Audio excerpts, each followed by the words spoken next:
Ring Ropes and Turnbuckle podcast coming up next. We got Buff Daddy in the building with us tonight. Let's go. We about to get the flexing coming up next.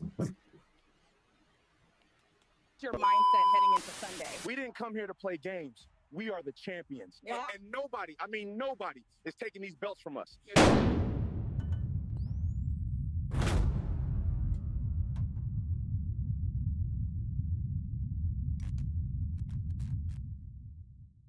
You want the best? You're looking at her. This ain't just a sport, it's a lifestyle. Welcome to the Ring Ropes and Turnbuckle podcast. We are the champions of wrestling talk.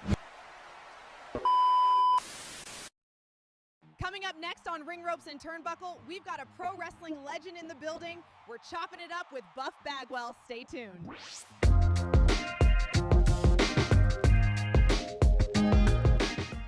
Now, here's your host for Ring Ropes and Turnbuckle podcast, the insightful Escott Bars, wrestling media in the dynamic salute, Darkwing Dub.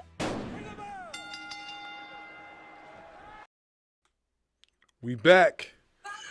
Make sure you like, share, subscribe to the channel. Hit the notification bell for more content. Yeah. Yeah. Yes, sir. You see him. You see him. Buff Daddy is in the building. Let's give a round of applause.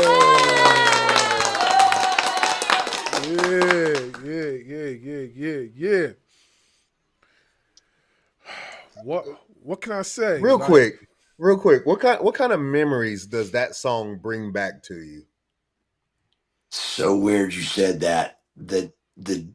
I ain't thought about this one in a long time, but the day I did the voiceovers on that song, the same exact day, I can tell you the day. It was April 22nd, 1998. And the reason I can tell you that is because right after doing those sound bites for that song, I went out in Columbia, South Carolina and broke my neck and was paralyzed on TV.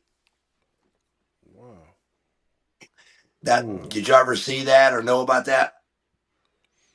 I didn't know about that. I don't remember that. I don't know. So April 22nd, I mean, you can Google it right now and look at it. April 22nd, 1998, Rick Steiner came off of the Bulldog in Columbia, South Carolina, came off of the Bulldog and misses me. And when he overshoots me, like being the pro wrestler that we are and that I am, I try to catch up to it to make it look like a collision, at least because he had missed me. But when I did, I went right into his back, boom, and my neck went like that way, but it snapped that way. But when all in fast motion, you can't really see what happened. It's just like, boom, there's the Bulldog, and he goes to cover me. What's really happening when you watch it back is I'm talking 1,000 miles an hour, because as soon as he hit me, like, it was probably 5 seconds, but it seemed like a minute or 2 minutes. But I knew I was paralyzed, because I mean, at first it was just like, oh wow, something's bad wrong. And then but no more than it took for Rick Steiner to turn me over to start covering me. When I could see his eyes, I said, I'm paralyzed. And he was like, you don't stop and talk. And there's no cheat sheet on what to do when a guy's really paralyzed in the ring on live TV. Mm-hmm. So I was just going, no, don't touch me, I'm paralyzed. And I'm going crazy, like 1,000 miles an hour. And but the finish of the match was Bulldog. Rick goes to cover me. Scott Steiner slides in, hits Rick with a chair, puts me on top. 1, 2, 3. NWO wins. Boom, paralyzed. I tell him I'm paralyzed. He covers me. Scott hits him with the chair. Scott hears what I'm saying. Instead of moving me, he just lays my arm across Rick. And when he does, my arm just goes and falls back down. So two guys laying back to back. The ref counts 1, 2, 3. Well, who won? Who won the match? You know, so the announcers never used to watch. The announcers didn't know our finishes. They would watch it and call it like they saw it because it was much better if they didn't watch, you know, or didn't know what's happening. They called it like they saw it. So they were like, oh, this must be an NWO thing. But really, what they didn't know is I was really paralyzed, completely 100% immobile, paralyzed in the wrestling ring. And about 7 minutes later, I think if you watch the whole TV thing, they kept the cameras rolling. 7 minutes later, they are getting me on the board. But as I finally start, Lex is crying, Rick Steiner's crying over me. And I say to them, I go, hey man, don't be upset. Don't be upset. I can go visit schools and I really believe right here that by being positive, I really believe is what saved me from not staying paralyzed. I turned a 7 minute ago action that left me 100% paralyzed. And somehow I come out of my mouth with a positive thing like, hey, I can go visit schools like Christopher Reeves does. I can talk to children. And as I say this positive thing, Danny Young, our trainer, goes, your left hand is moving, Buff. And I can't raise my head up and look at it because I'm paralyzed, but I start feeling my fingers a little, you know, and then it feels like hot water comes up my arm and it stops though. It don't go to my chest. And then hot water up my left leg, and then hot water up my right leg, and then hot water on this arm. And then when you're watching on TV, you'll see me go like this one time. It's because I can't feel my chest. Right after that is when they put me on the board and duct tape me down and I can't move anything. And I'm asking them, I'm like, I can move my fingers. Does that mean I'm paralyzed? And they won't answer you. And so finally I got mad. I go, can y'all effing hear me? I said, and the dude goes, we can't answer you because we don't know, brother. So quit asking. We don't know and we can't answer. So I said, thank you for telling me that. I'll quit asking now. So 3 hours later, duct tape across here, duct tape across here, duct tape across here. I'm on a board and can't move for 3 hours. And ambulance, Bischoff goes with me in the ambulance. But I kept doing this the whole time. But that's all I could move because I couldn't move anyway. I didn't know what I could do. CAT scans, MRIs. After that, the doctor walks in and goes, sit up. And I said, do what? He goes, sit up. And as the tape starts coming off, and as I start to set up, I feel 100% normal. My arms, I'm flexing, I'm shaking, I'm doing, what happened? What happened? He said, medically, you bruised your spinal cord. When you broke your neck at C3-4, when you broke your neck right there, the bone hit your spinal cord. And when it hit it, it bruised your spinal cord. So when you get a bruise, it swells. When it swells, you feel like you're paralyzed. When the swelling goes down, you feel like you're normal again. But the bone is still there. So they had to go in the next day. They put me straight to the hospital. I couldn't leave the hospital.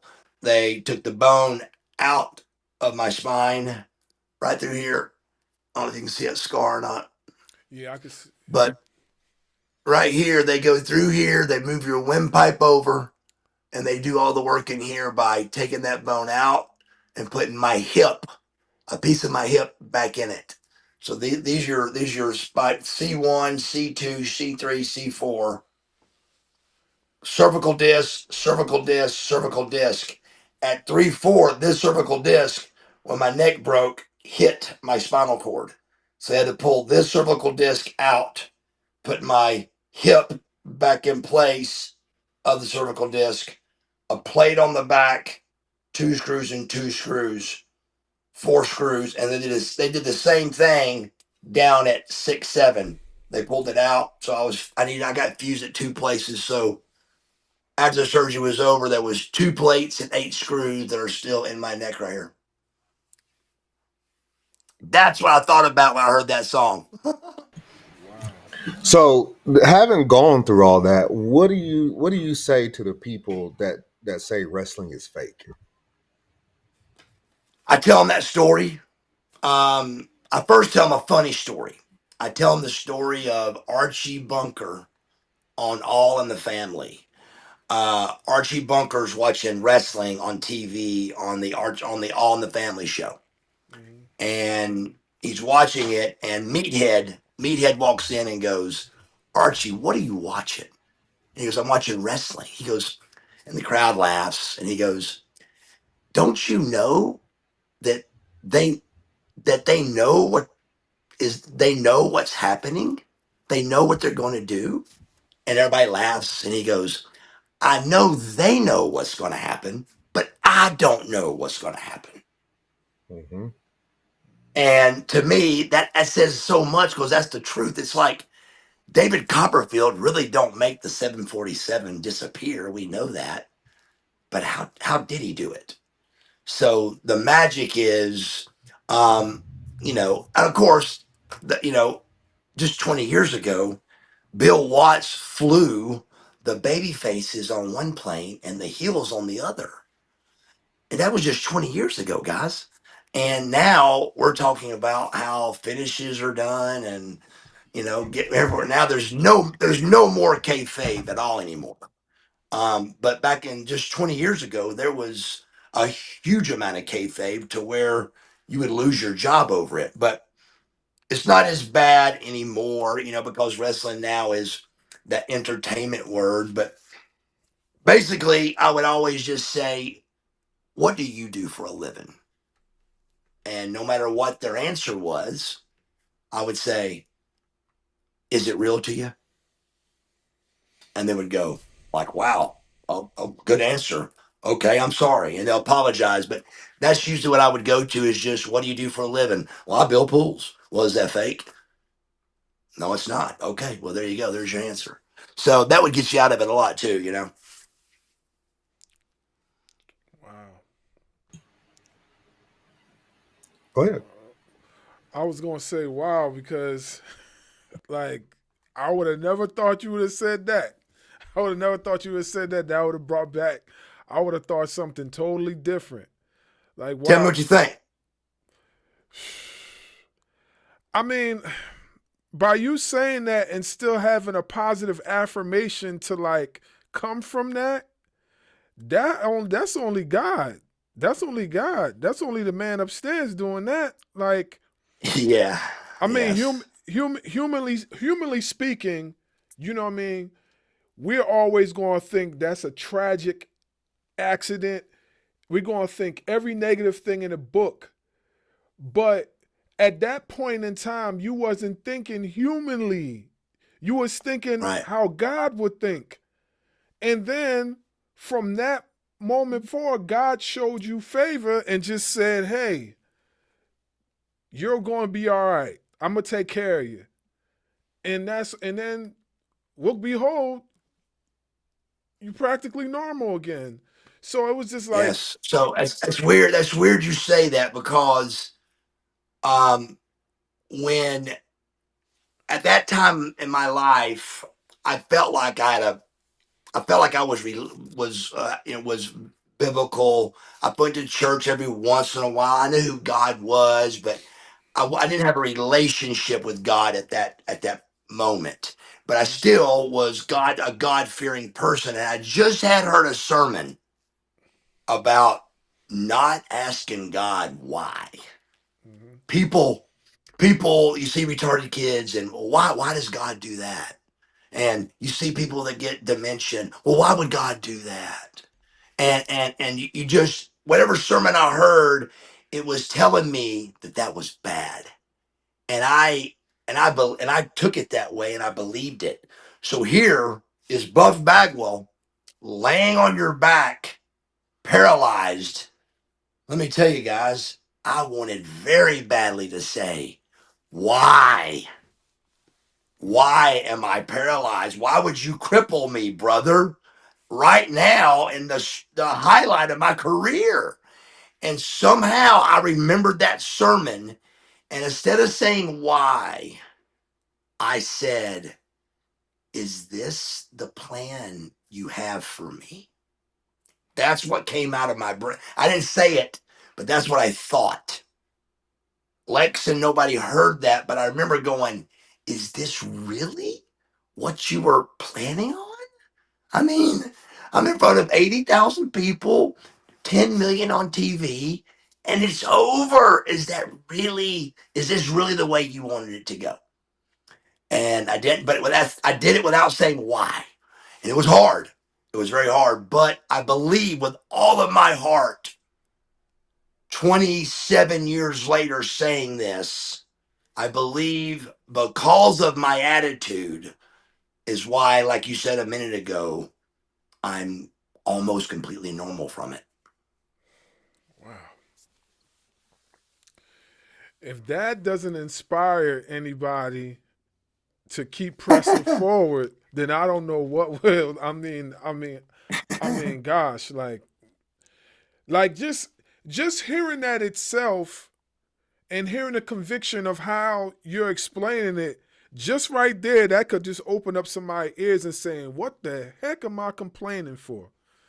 Because right Yeah. then and there, you could have just gave up and you could have just said, "Hey, the heck with it, I'm done." But you didn't, and you pressed No. forward.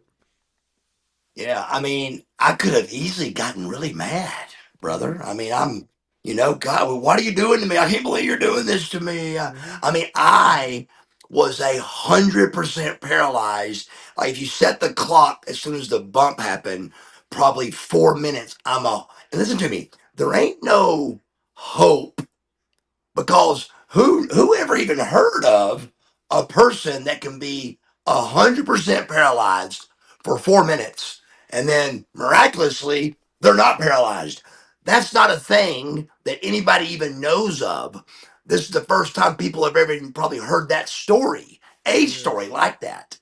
But Mm-hmm. I'm telling you that there's no hope at all.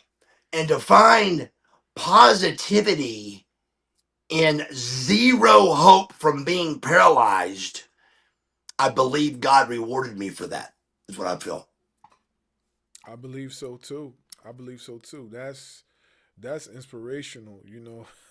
I, you know what? And I'll be honest with you. I don't know what I would have done with myself if I was in that type of situation. Because, like I said before, when we're in that moment, when we're in that moment, our mind is just going everywhere else but that. You know what I'm saying? Because I could remember, I, Absolutely. I could remember plenty of times where I've had terrible things happen, and the last thing I was asking was, "Yeah, we gonna get through this." Everything negative, everything negative was flowing through my head.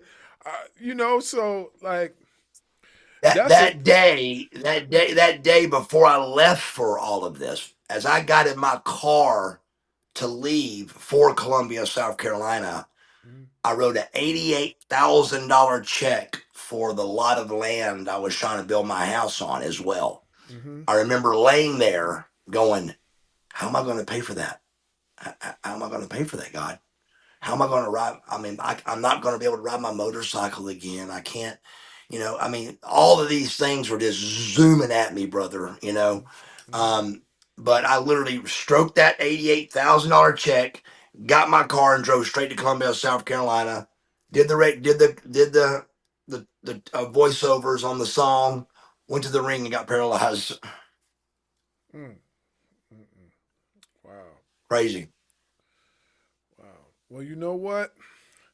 I know for one thing, I am never, ever going to complain about something small again. Ever. I'm A guy never. saw me in the gym. Yes, a guy saw me in the gym yesterday, and here I come walking in with my prosthetic leg on. He goes, "How can I complain about anything?" And I said, "You shouldn't." I said, "You shouldn't." I said, "If I'm here, everybody can be here." I said, "So have a good workout, brother." Wow. Wow. That is something. Go ahead. Go ahead, Dub. Go ahead.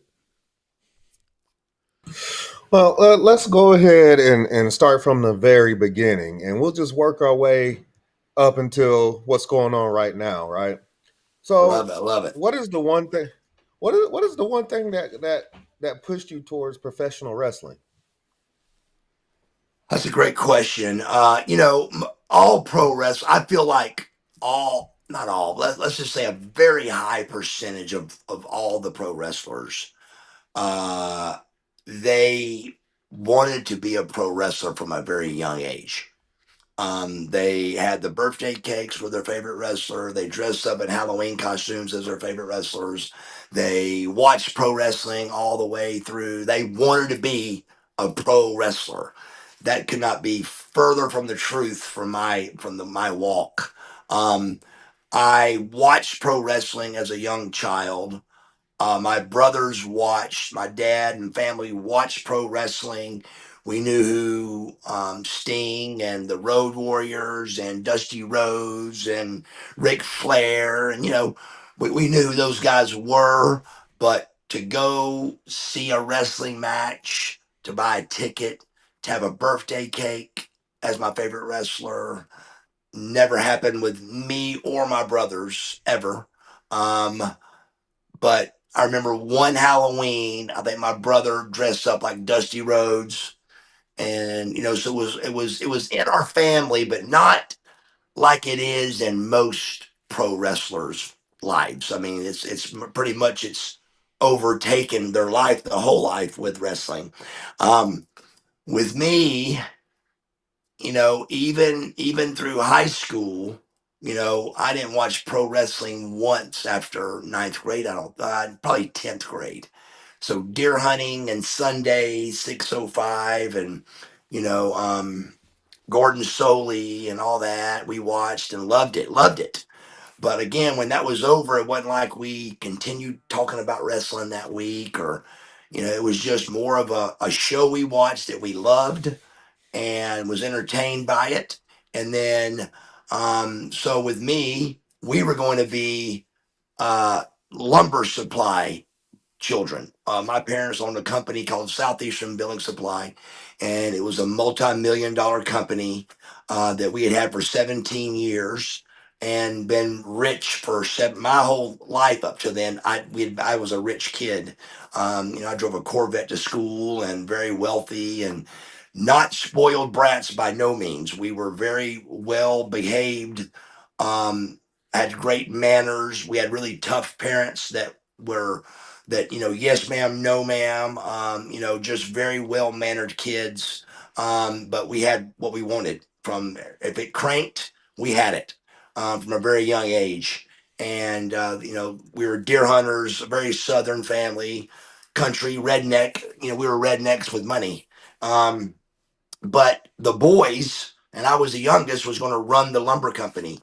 And so my senior year, my two brothers, 7 years older and 5 years older, they had been at Southeastern Building Supply for 5 and 7 years. So I was next as the baby boy to come work at Southeastern Building Supply.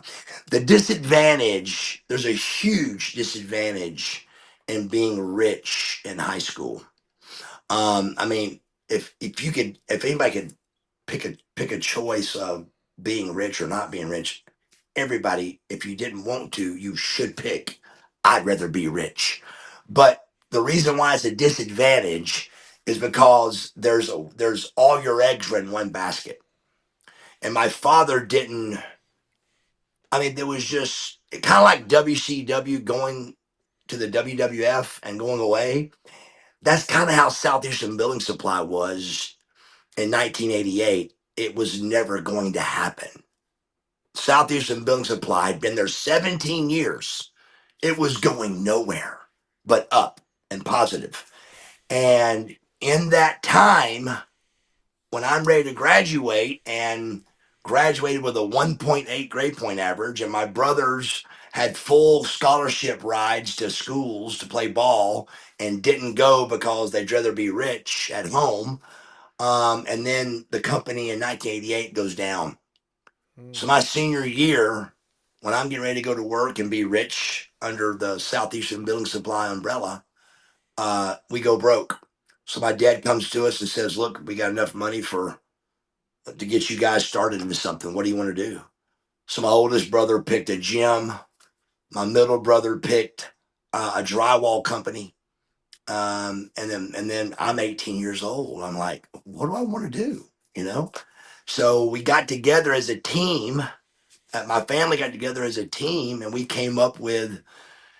I wanted to do something sports related, but again, right here, in every other pro wrestler's world, I'm going to be a pro wrestler. It wasn't nowhere in the human brain of doing that. But what we came up with as a family was massage therapy. It was the massage therapy world was trying to really clean up its name by, instead of the word masseuse, it was massage therapist. And the Atlanta School of Massage was $10,000 to go to it, and you got a job out of it, and also by doing massage therapy, that's part of sports medicine. And I wanted maybe to be a sports trainer, maybe, or again, guys, I'm 18 with a 1.8 grade point average. What do you do? So we choose this, and it was really great. I loved it. It was a 10-month class, $10,000, and you can make real good money from it. And so I go to school for 10 months. I graduate number one in my class. I get the best job in Atlanta called Corporate. It was a kind of company called Corporate Sports.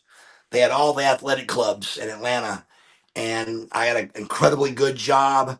I show up to my very first day at work and have my white little doctor's coat on, and 19-year-old Marcus Bagwell, and the lady walks in, she looks at me, and she turns around and walks out. And I go, well, "Ma'am, excuse me, where are you going?" She goes, "There's no way I'm letting you massage me." If you can take that one section of talking to this lady, it was like a giant light bulb went over my head of, oh my God, women are going to be intimidated to be massaged by me. Oh my God. And it was like, and of course, I tried to erase that bubble because of $10,000 and 10 months of my life I just spent to do this.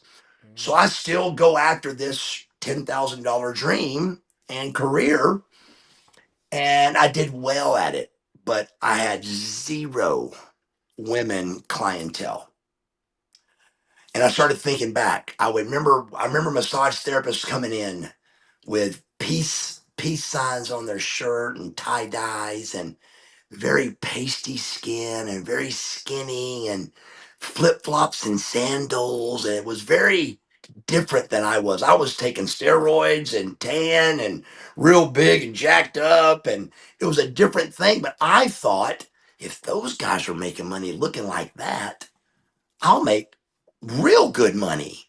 But I was missing the point about women being a little insecure about an attractive male massaging them. And I didn't know it. I did it and went through the class. So I found myself, think about it, McDonald's. If you work at McDonald's, if you are a McDonald's or a wrestling company or a lumber company or a movie company, if you only have half the population, you're not going to make it. You're not going to make it. And that's all I had. I had only the male population in a career. So it was not going to work, but I still kept trying to make it work. In the middle of trying to make it work, I'm at the pool one day and Missy Hyatt sees me at the pool and says, "You should be a pro wrestler." And I said, "A what?" She goes, "A pro wrestler." And I said, all the things that I hate to hear now is the things that I said. I said, "You mean those guys on TV? You mean like TV wrestling?" And she's like, "Yeah." I go, "Those guys don't make any money." And she goes, "Our lowest paid guy makes $100,000 a year." And I said, "Tell me more. Tell me more." And she did. She told me more. And I set up to go to the WCW school, which was not called the power plant yet. It was just a warehouse down in Griffin, Georgia, where Jody Hamilton and Buddy Lee Parker ran this little warehouse. And Kevin Nash was in the ring.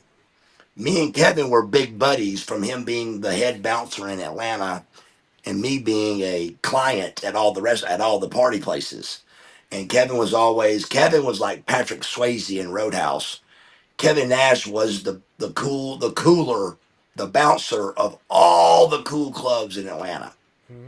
And I was 10 years younger than Kevin Nash and going to all the party places that he bounced at.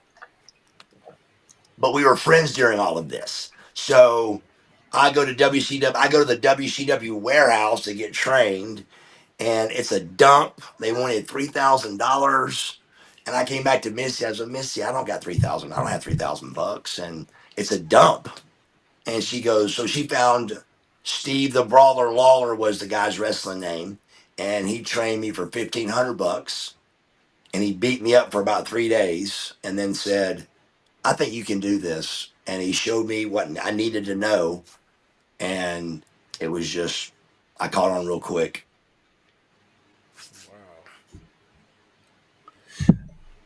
So if you could explain your first bump, what they call bump, how would you explain that coming from somebody that didn't want to do this and then heard how much the lowest person makes and is like, let's do it?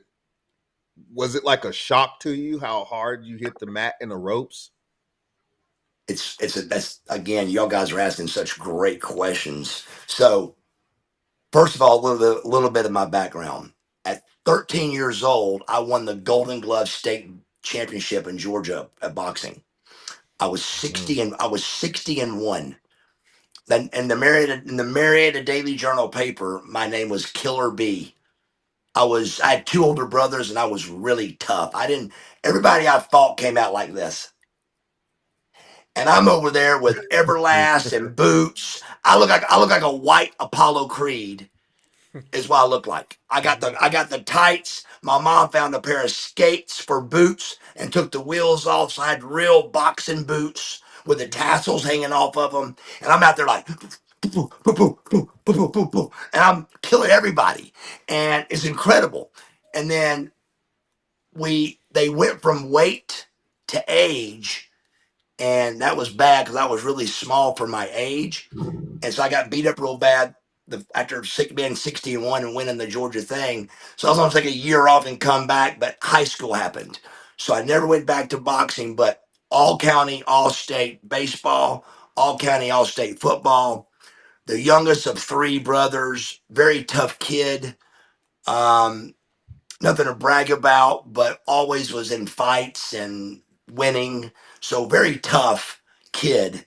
And I went to wrestling school under Steve Lawler. And my parents, because everything I ever did, I was successful at. So they threw a party for me on going to be a pro wrestler. And I came home from that night at the ring and I made them stop everything because I was never going back. It was the hardest thing that I personally have ever done in my life. I was beat up. I was hurting. And another disadvantage for me was I saw Missy's schedule, and I tried to make what I just did fit in to Missy's schedule. And I said, that's not possible. You can't do what I just did and do it 4 times a week. You can't do that. What are these guys doing? This is a whole nother galaxy. I don't know why, except I had no other choices, I think. But I went back the second night, and the rest is history. But I almost didn't go back. It was that unbelievably. And the ring ropes, which nobody really believes, was the hardest thing for me. You know, just steel cable with a rope around with a garden hose around it and tape. A lot of people don't know that. And I didn't hit the ropes like a lot of guys did with your back. I would hit it with the side because I can see my opponent better. And man, and I had a giant back, but my back was black and blue for a year, man. It was the hardest thing for me to get used to, but it is the hardest thing in 55 years of life that I've ever done in my life was those first 3 days of pro wrestling. My heels hurt, my everything hurt, but I hurt what I never hurt before ever. Um, I could do a sunset flip off the top rope. And Steve Lauder thought that was just incredible. So he kept showing people I could do this. My heels were bruised for 6 months. I was beat up in every facet of body. And I couldn't train. I'm like, how do these guys work out and they're sore? It was the most unbelievable thing that I could not put my head on, except I was broke. I was broke. So I kept pushing forward to try to reach this $100,000 dream. One last question before I pass it on to my boy over here. I saw that you trained with Dusty Rhodes also, and as wrestling fans, we hear nothing but great stories about people that trained under Dusty Rhodes and stuff like that. So, any good stories you could tell us about your time with Dusty? It's just not true. So the reason why the Dusty Rhodes and the Dustin Rhodes, that's just because of TV stuff. When they found that this 20-year-old kid could do this and could do it well, they needed to tell some kind of story. So they had Dustin Rhodes and me and Mike Graham. I mean, I was in the ring probably twice with those guys. So there was really no training. My training happened on live television and not looking stupid. But I had about a year of looking stupid with North Georgia wrestling, and I got really good at not looking stupid because I'd looked stupid for so long. And when WCW called, I had figured it out. There was a big aha moment for me when North Georgia went to global. As I went from North Georgia Wrestling to the Global Wrestling Federation on ESPN, I remember walking in the dressing room for the first time and I saw the babyface and the heels talking. And I said, wait a second, wait a second. I said, y'all can talk before you go to the ring? And they were like, where have you been? And I was like, brother, we don't do that. We would show up to skating rinks and the baby faces were on one side of the building. We were on the other. The ref passed a couple of spots between you and you went out and you looked stupid for a year.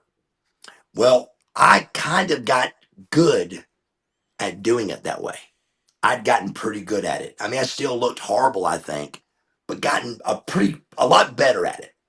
And then when I was able to talk to my opponent for just a few seconds, my matches went instantly much better the next time I went out. So I went from being to pretty dadgum good at global. And then that's where WCW called and I was, off and running. But Dusty never trained me a day. Dustin was in the ring with me once or twice. Steve Lawler trained me 3 times. I really learned by looking like an idiot. in front of a live crowd for a year. And when you look stupid in front of people, you fix it. You fix it real quick. And I did. I fixed it quick and I got better at it. I listened and I learned and I got good at doing what I was told. And I was good at it. And I didn't know the names of them. I didn't know the names of the moves. I faked it till I made it. I really did. I faked it till I made it. But I knew how to do all the stuff. The wrestlers could show me. Chris Benoit, remember? Chris Benoit was the first big guy, first big wrestler I wrestled with a name. And in the back, he showed me all these moves like fish out of the water. They had all these names, but I didn't know none of the names. I just knew how to do it. Show me what to do, and I can do it, and I can do it good. And he would show me after that match. Dusty Rhodes came at me, ripped his headset off, and goes, "You didn't tell me you knew how to wrestle." I said, "Yeah." I said, Wow. I'm pretty good." I said, "Dusty, I can do this." And so I kind of and that's where he put me and Scorpio together. And the rest is history.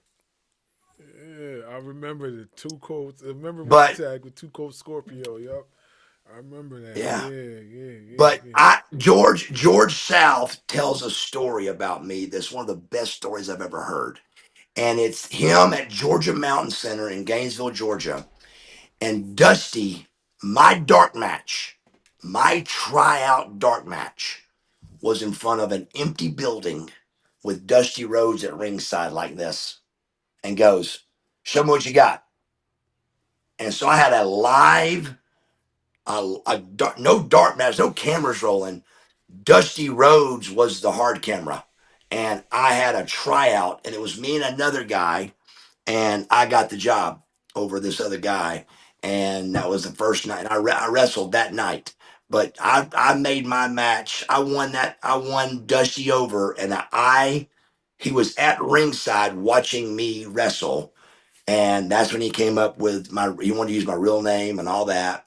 And I begged him not to, but he wanted to. So Dusty Rhodes is who hired me and gave me my first chance, but he never did anything in the wrestling ring or anything like that to help me. It was really, I don't give really a whole lot of credit to anybody. I think just me looking stupid is what got me there. Wow. For a long Fair time, I enough. got better and Fair better. I enough. got better and better at it. Wow. That's man. I would. Hey, baby, bring my charger, baby. Please. Sorry, I got to get my charger. No, no problem. That, I'll be right back. there's a lot of things that you're saying that I would have never expected you to say. That's just crazy. Like it's a lot of things you're saying I've never expected you to say. I would like because most of the athletes that we have spoke to thus far, they always have their name synonymous with somebody else that has put them where they at. I And know. you're basically saying that no, this is what happened and this is how I got Yeah. here. Wow. I mean, Dusty hired me, and I'm grateful for that. But that was all there was they called a meeting, and I walked in, and he said, "I like your teeth," and I said, "Good," and he said he hired me to go to. I went to school at $500 a week, a wrestling school, and I went one time, and Barry Windham blew his knee out, and they put me on the road, and I never looked back. Wow. Wow. And right when you're saying all these names, my mind is going back to like the old WCW Saturday night, all those shows I used to watch as a kid, WCW Thunder, uh, what else? What else? Thunder is the show I got paralyzed on. Oh, really? Thursday Really? night Thunder, Thursday April. If you look at your calendar, April 22nd, 1998 was on a Thursday night because it was Thursday night Thunder in Columbia, South Carolina. Wow. Live TV. I was paralyzed. Wow. So I gotta go back. I gotta go back and watch now because you got me You interested in do. seeing that. I need to see that. Wow. Mm-mm-mm. It's it. like I said before, it's a testimony. It's a testimony. You know what I mean? And like if you don't get inspired by nothing, you definitely gotta get inspired by that. Absolutely. That's how I feel. But I got Baby, my charger. I got Sorry. these. No problem. So I want to ask you these questions because, like, I just wanted to hear your opinions or whatever. So you joining the NWO. You joined the NWO in the late 1996. You was turning against Scotty Riggs, and then instantly becoming Buff Bagwell. What was your initial feeling like walking out as a part of the dominant group, and how did you develop the iconic Buff persona and mannerisms so quickly? That's another great question. You know, the NWO thing, me and Scotty were, I remember not, NWO happened so fast that I remember not being a guy that was, I hadn't even had hope for it yet because it just had been so quick. And me and Scotty Riggs just had been the world tag team champions and hadn't had a good little thing going. So it wasn't like we wasn't in the mix of things anyway. But around that time, we were in the mix of everything. Um, I remember Kevin Nash coming to me and going, "Do you want to be in the NWO?" And I'm like, "Absolutely." But I also remember looking at Scotty Riggs's face that night and thinking, "Oh man, that can't be good," you know. But he still did very well. He did the flock and hung around for a couple of minutes for sure and did well. So he was there till the end also. Um, but um, but I do remember it being not a good thing for Scotty, you know. Um, and I remember, in the ring that night, turning on Riggs and seeing all that talent, all those big names, and thinking, this is you've done something right to be in that ring. So I was very, very honored, very happy to be part of that, and wanted and also at the same time, I knew that was a chance for me to drop the Marcus Alexander Bagwell thing. I thought I could get rid of it. Um, and WCW wouldn't have it. They allowed me to drop the Alexander, but they went to the Marcus Buff Bagwell. They just liked my name. The WCW, they enjoyed they liked my name, so they kept it. I wanted to be Sting, you know um, Ultimate Warrior, Hulk Hogan, Buff Bagwell. No Marcus, but they just wouldn't drop it. And that's okay. It just because the Buff thing took off, but I didn't think of the name. We were on a plane ride home. The WCW was, and I remember trying to come up with a name, and we hadn't been trying too long, but I can't even remember something we had came up with. But me and Luger were attempting to come up with a cool name. And in the back corner of first class in the dark, we heard a guy go, "What about Buff?" And me and Luger went, "Yeah." And we looked, and in the darkness, the light clicks on, and it was Nick Patrick. He goes, "What about Buff Bagwell?" And we were like, "Oh my God, that's it. That's great. Buff Bagwell." And now the rest of your question, I was thinking about it. I don't think I have an answer for it, but I don't know. We're buff the stuff, and the girls can't get enough, and I have no idea how that happened so fast. But the attitude of me was just a cocky Marcus Bagwell. Like if anybody else is a baby face is turning heel, and they're going to be to that 10 volume of being a bad guy. I just, it's a lot of fun to be bad, and I did it pretty well. And when you have a certain look and you brag about that, it kind of helps you become hated. So it was an easy thing for me to switch into a cocky persona, Hmm. especially with the way I looked. Hmm. Yeah, like I remember like so many type of catchphrases that you had. The dance moves where you'll go like this, then you'll go and So do the the dance. Listen pose. to this. So Yeah, the dance. Hey, hold on 1 second. Hey, baby, yeah. Stace, Stacy. Oh my God, baby. I know, but I need a charger, baby.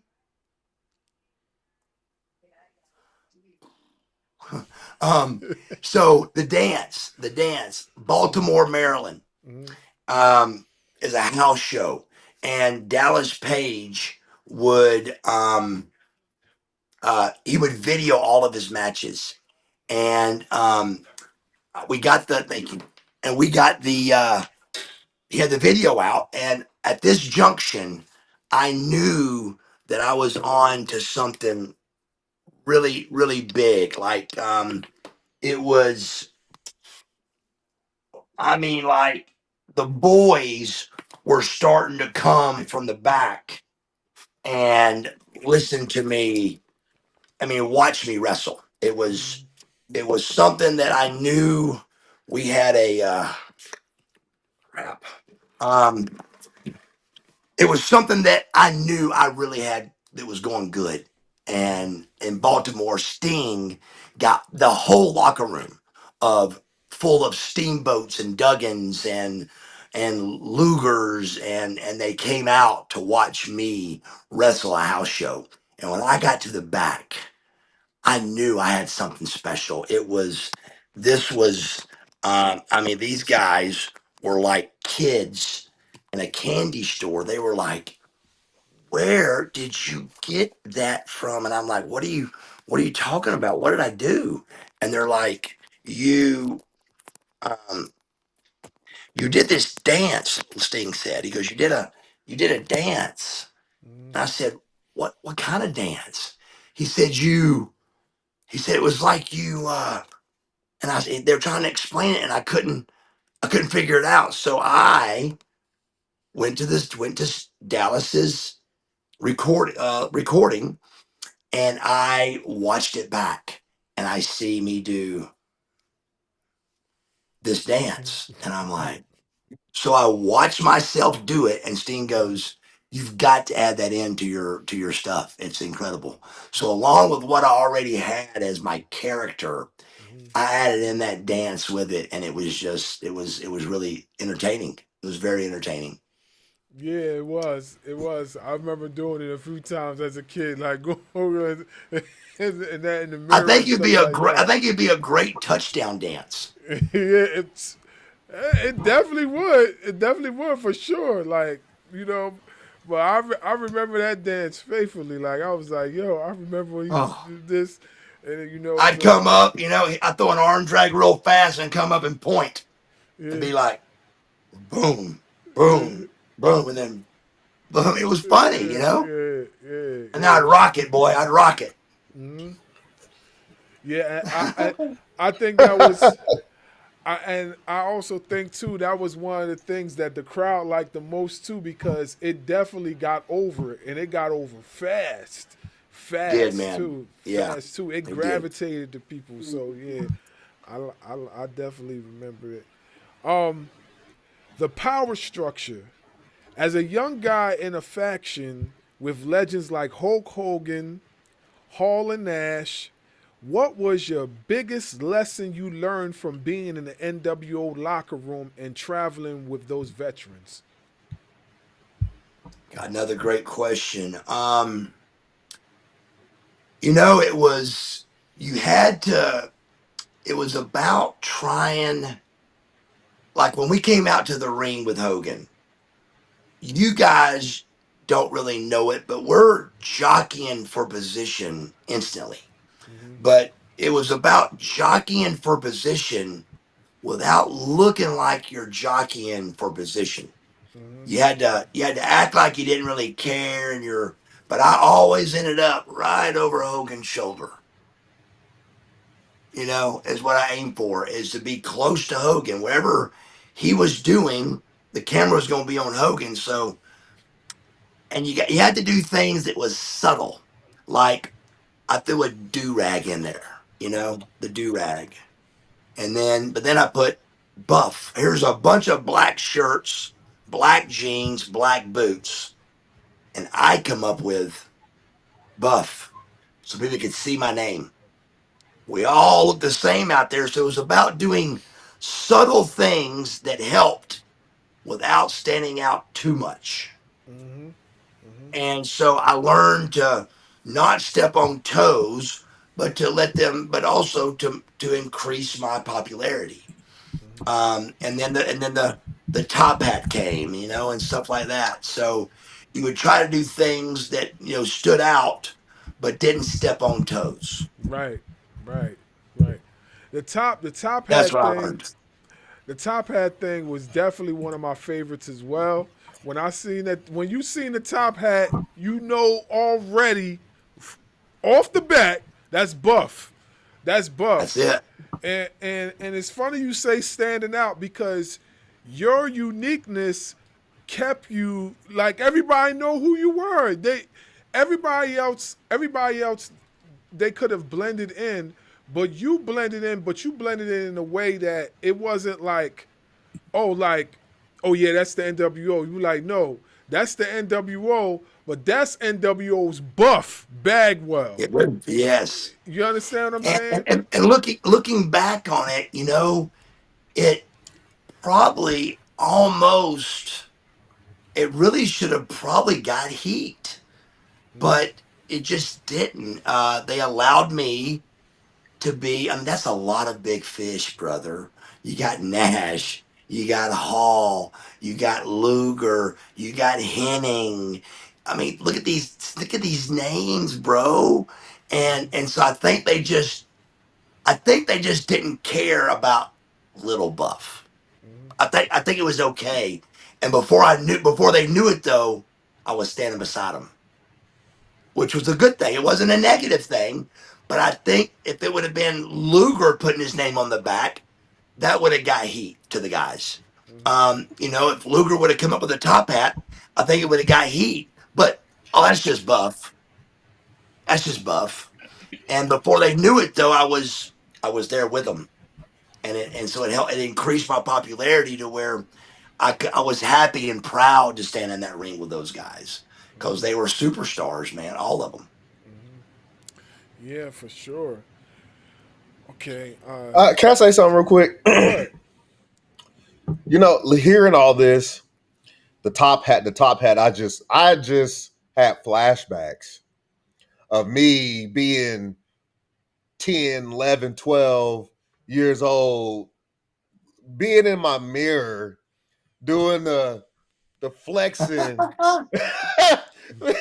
And I was nothing but like a scrawny little kid. But I'm like, it I must say, as a fan, you were my favorite. You and Mr. Perfect were my favorite wrestlers out of all NWO. I And love that. and thinking about it, just listening to everything, and I remember being in my bathroom with the door closed. I close my eyes and see it right now, and me just flexing like I'm Buff, like I'm the Black Buff Bagwell. I love it. I just had to tell you that. I love it. I love it. Makes me feel like I did something very important. Yeah, nah, you did, cause you definitely instilled a lot of memories in a lot of kids that are adults today, of course. But like you instilled a lot of memories. I I could. There's multiple stuff I just say that I can remember that you did, and then we'll talk about it today. The next day in school. With my friends, like, yo, did you see Monday Nitro? Did you see this? Did you see that? So, so like It really, definitely. it really was, it really was a great show, man. It was a fantastic show. Um, to see, just trying to every once in a while somebody will show me a clip or something, and it just baffles me how that went away. I don't know what happened, but It was 10 years early, brother. It was Mm-hmm. 10 years early. That should have been 10 years more of everything y'all are talking about. Mm-hmm. And instead, it was just gone at the ripe old age of 31 for me. Wow. And I had to take everything y'all are talking about, I had to take it to the slum indie world. And they had a blast and they loved it. And it was wonderful for them, but it wasn't on mainstream television like it should have been, you know? Right. Right. Yeah. I got a question that's not in front of me. Stars and Stripes. You and the Patriot. How did that tag team get started? Because I'm gonna be honest with you. Stars and Stripes, you guys were like superheroes to me. Seeing the Patriot with that mask and then carrying that flag and then hearing that music and coming to the ring, like you Brother, guys were like superheroes. So absolutely. how did that tag team get started? And let me tell you what, I'll tell you how it got started. I'll tell you what held it back from being maybe the one of the best tag teams ever Mm-hmm. was. So how it got started was me and Scorpio were tag team of the year. I Right. was, we were world champions. Mm-hmm. I was rookie of the year that year, and Scorp gets fired. Don't really know why or how. I mean, we heard drug tests, but there's all who knows. It's 30 years ago. I can't even remember, but he got fired. Um, and at that junction, I'm thinking I'm getting fired because why would you keep Marcus Bagwell when you just fired Two Cold Scorpio? So I get called, and I'm like, oh boy, here we go. And they were like, hey, why don't you do you know Del Wilkes? And I said, no, I do not. And they go, well, you're really good at coming up with outfits. And they saw me come up with all my outfits for me and Scorpio. They said, do you think you can do anything with the red, white, and blue? I said, why red, white, and blue? And they were like, because you're going to be stars and stripes. And I was like, yeah, yes, I can do that. And man, we came up with some great tights, brother. Mm-hmm. Let me rephrase that. I came up with some great tights. The every teammate I had, Scorpio let me do it because most guys don't want to. Dale let me do it. And Scotty Riggs let me do it. I came up with all of our stuff every time. All the outfits, all the ideas. And those tights came from a guy sketched me like a comic book scene with me and the Patriot, and he had those tights on the drawing, and I was like, oh my god, that's perfect. So I sent my tights to me and Sting used the same girl. Her name was Susie Tennis. And she did all the Sting stuff and she did all of Stars and Stripes and Buff and Marcus Alexander Bagwell stuff. So we had the same girl. I sent her the picture. The only thing I couldn't get Dell to do is Dell wouldn't lose the old timer trunks over the tights. Mm-hmm. You know what I'm talking about? Yeah, yeah, yeah. I remember. I You know, remember. Yeah. those old timers did the tights, but then they did the trunks over the tights, Mm-hmm. Mm-hmm. and he wouldn't drop it. I go, Dale, that's old, man. Get over that. Come on, brother.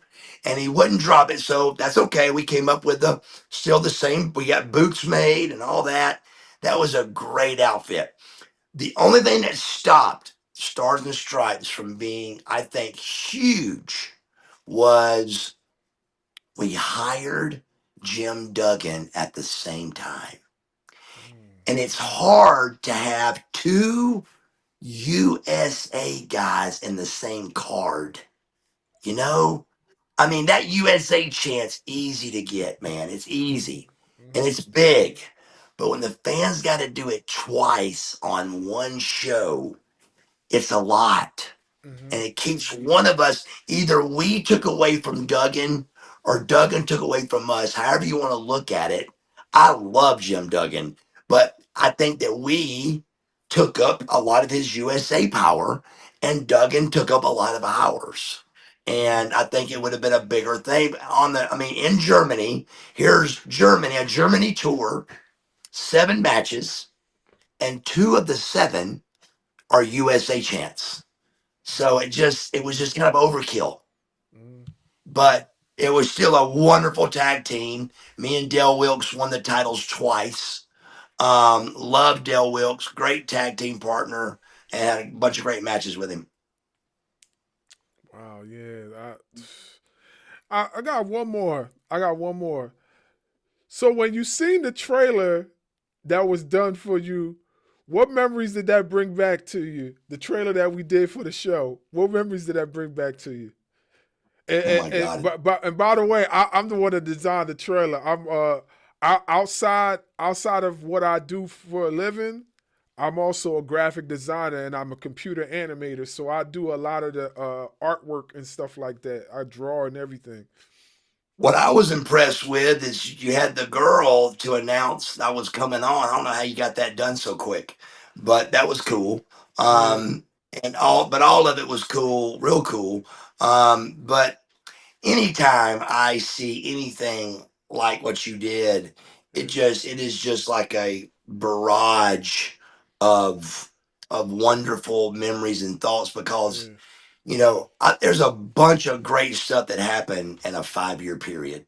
yeah. Nobody cared who WCW was for 5 years, and then everybody cared. So You're right. even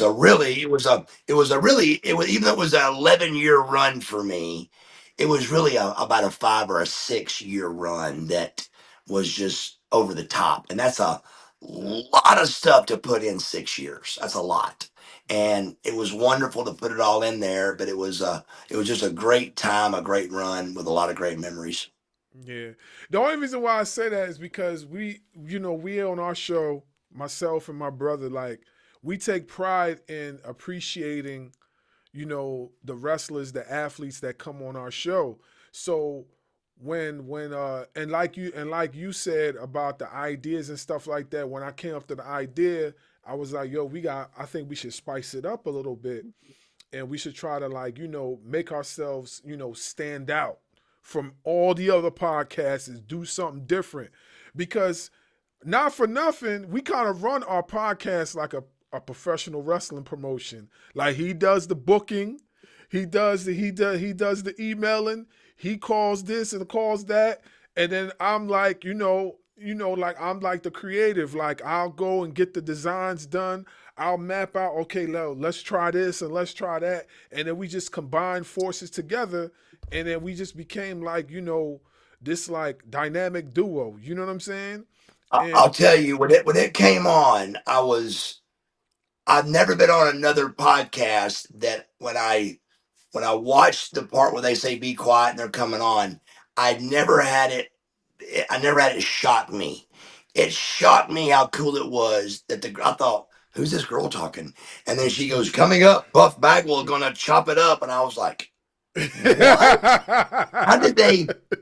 When did they shoot that? And how did they shoot it? And so that was really cool. And all of it was really cool. The way y'all did the whole thing, the 10-9-8, and yeah. it was really done very well. Yeah.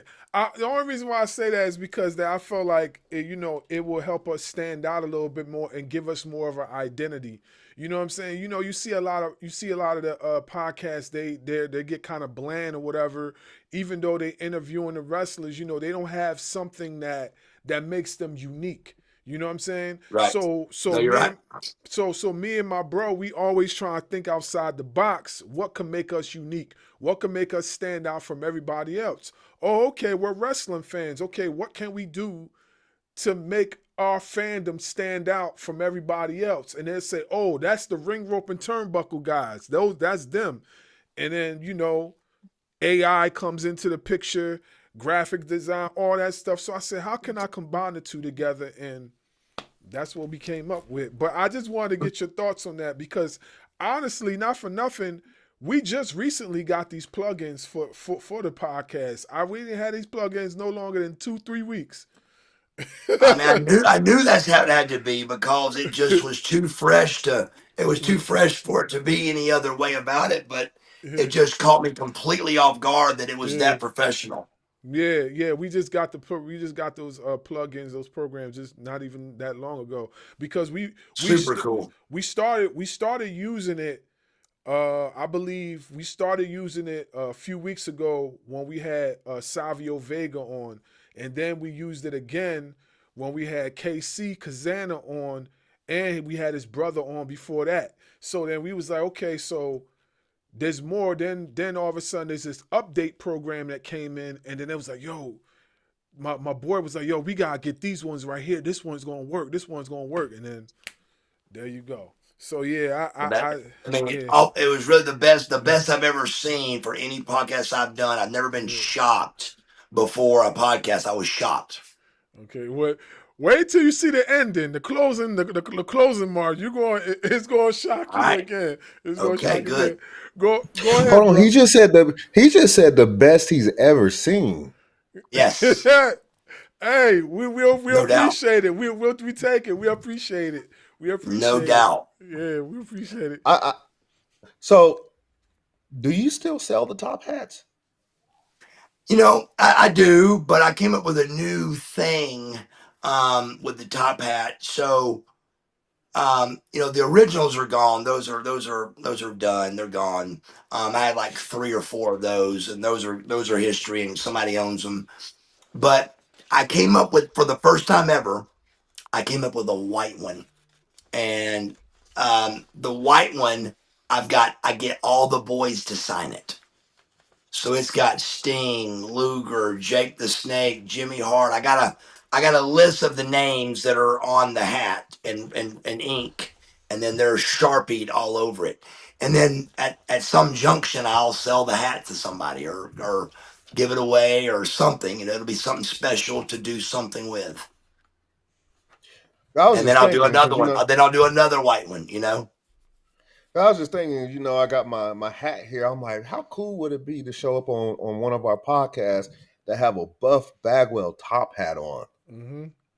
Well, you can buy one, and I can give you the one I've got. It's got it's got 35 really great signatures on it, from Tito Santana to Rikishi to Sting and I got all the names written down. Dean Malenko, Perry Saturn. I mean, crazy names I've seen on the road.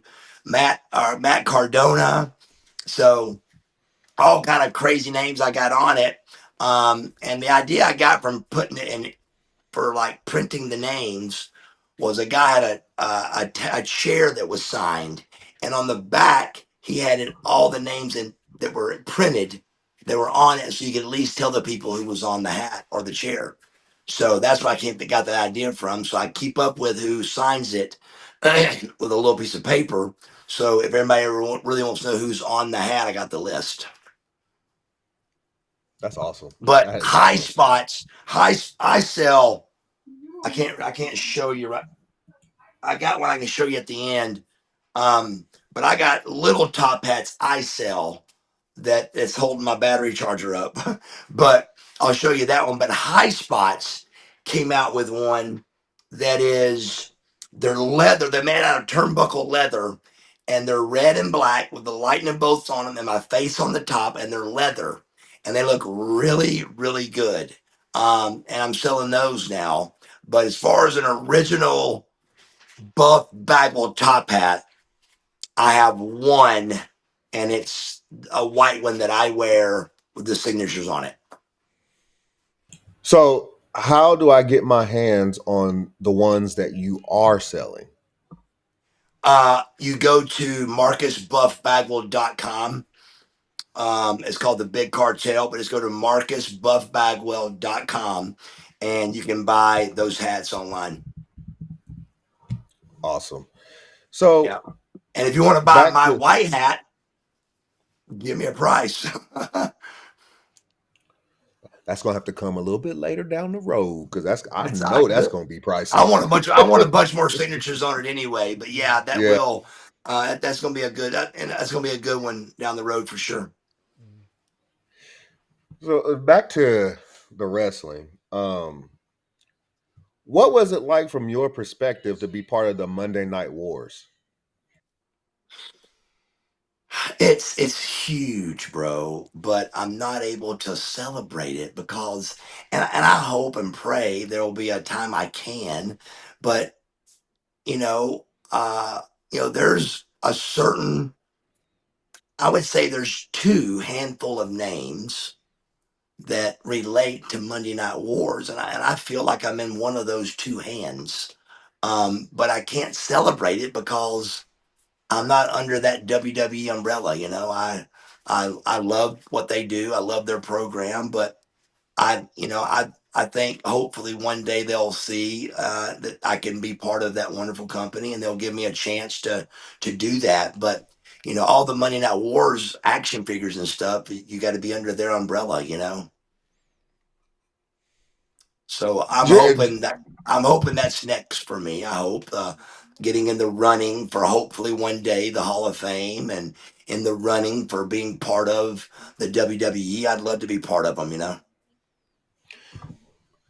Just by thinking of back then, you were part of WCW, you had the WW then F, you guys are clashing every Monday. From thinking about that, being actually part of it on the WCW side, what was it like in the locker room with all the guys seeing how all this was transpiring? Well, let me tell you what it was like being on the private jet with Hulk Hogan and Eric Bischoff, as we're giving high fives because we beat them again Monday night, and how they're having a fake Kevin Nash and a fake Razor Ramon, that it was embarrassing. Like, we were upset for them. We were like, oh my God, what are they doing? How can they have a fake Razor Ramon and a fake Kevin Nash? What is Vince doing? What's happened? But it was not like, yeah, because we're the boys. So we had to act like, yeah, we beat him again to Eric, but really to the boys, there's got to be two companies. There's got to be. If there's just one company, like what happened when Vince got into the WWE, if there's just one company, there goes a whole lot of people. A whole lot of people goes to the side. So we had to high five Eric on the private jet because we beat him again. But really, we're going, not really. Not that's not good. That's not good for us. So we had to play kind of both sides of happy for the boss that we beat him again, but not happy for the boys because we need somewhere to go besides one place. There needs to be two companies. So we knew it was a kind of a double-edged sword, but in our locker room, their show was on. And in their locker room, our show was on. They, in the beginning, was on at 8 to, now we were 8 to 10, and they were 9 to 11. So at 8:59, we had steam coming down from the rafters, NWO's hitting the ring. There's a lot going on. If you wasn't where you were supposed to be at 8:59, you were fired. It was crucial. So that's where the Monday Night Wars started, that 8:59 area. And you had to find out who's going to win the Clicker Awards. And that's when it all started, the Monday Night Wars, and then that 83 consecutive weeks we beat them. That was huge. It was huge. And again, during that time, it was like there wasn't talks about it. It was going to happen, that we were putting the WWF out of business. And that wasn't good. So again, we were high-fiving Eric, but really we're like, this is horrible. This is not good for us. There needs to be at least two companies. And so before we knew it, they owned us. It was like, how in the heck did that happen? So, it just happened. So before I get into that selling and merger thing, one thing I wanted to back up on real quick was your finisher move. How did you come up with the blockbuster? Great question, and I'm really proud of that. I'm proud that it still gets used a lot. Mhm. I'm glad they still call it my name, the Blockbuster. Very proud of that move and how people use it. And I came up with it because I was a Rick Rude fan. And the night I joined the NWO, if you remember, I hit Scotty Riggs with a rude awakening because I liked the neck breaker. I liked that move. But I couldn't copy Rick Rude's move exactly. So what could I do? How could I make the neck breaker something else kind of cool? And in a hotel room in Cedar Rapids, Iowa, I made that happen by practicing in a hotel room on beds, jumping from one bed to the other with Scotty Riggs. And we kind of got it down there. We went to the building the next day to go in the ring and do it, but we were real busy all day. So the first time I hit that move ever was live on TV. How does it? You kind of went into it, but how does it make you feel when you see a lot of the bigger stars of today using that move like they do? Dude, it's the best feeling in the world. I wish they would say the Buff Blockbuster.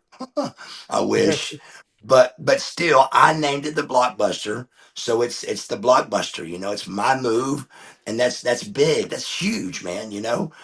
Just the other night, a friend of mine texted me where Logan Paul hit it.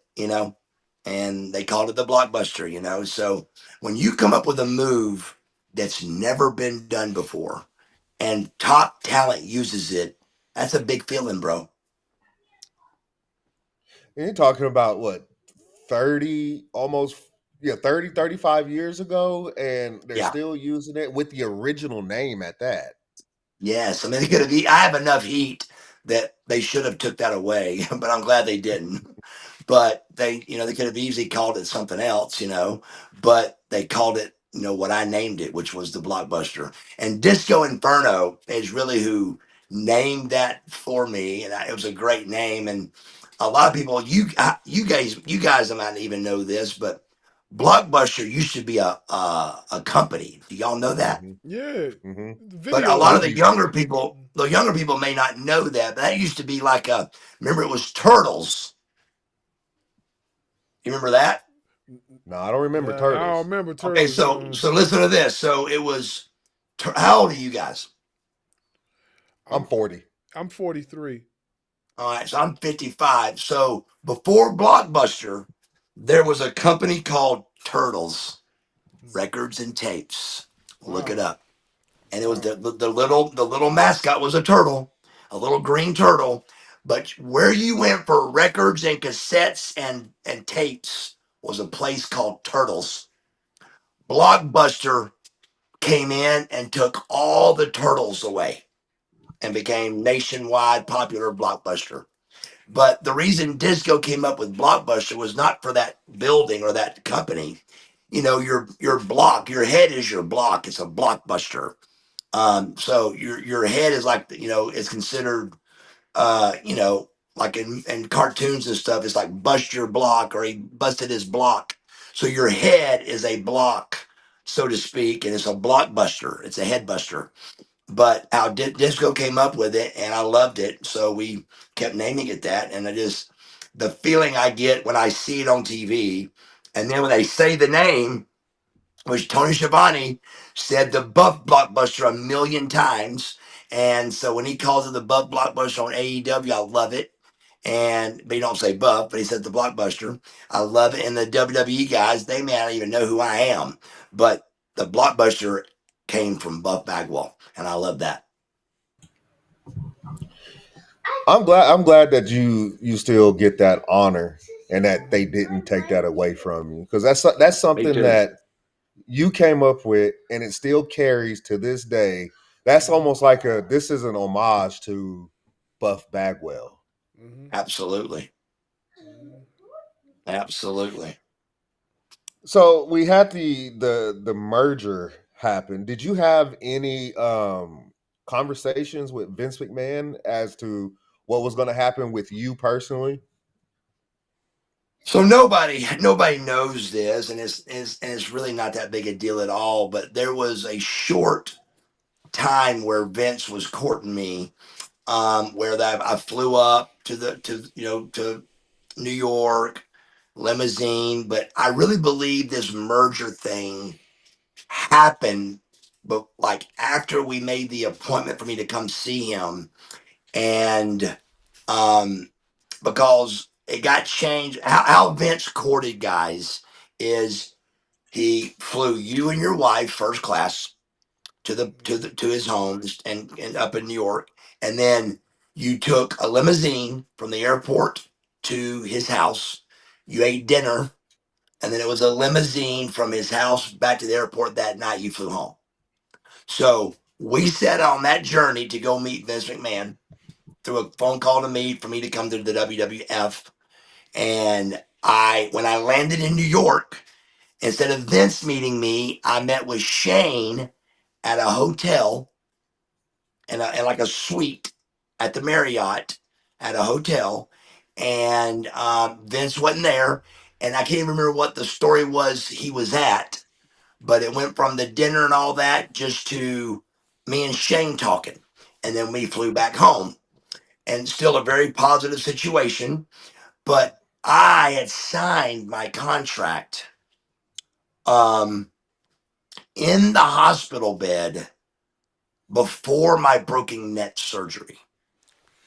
So when Eric Bischoff called me, and I had a handshook deal with Eric, and then I break my neck. Eric could have very easily said, "Look, brother, I know we shook hands, but hey, your neck is broke and we don't know." He called me up before surgery and said, "Hey, I want you not to worry about that contract." And I said, "Well, I am worried." And so he goes, "Well, I'll just courier it right to you." This is when couriers was a thing. And he couriered it to the hospital. And I turned to the back page of the contract and saw 1.1 million, 3 years, and turned this many pages I should have gone through.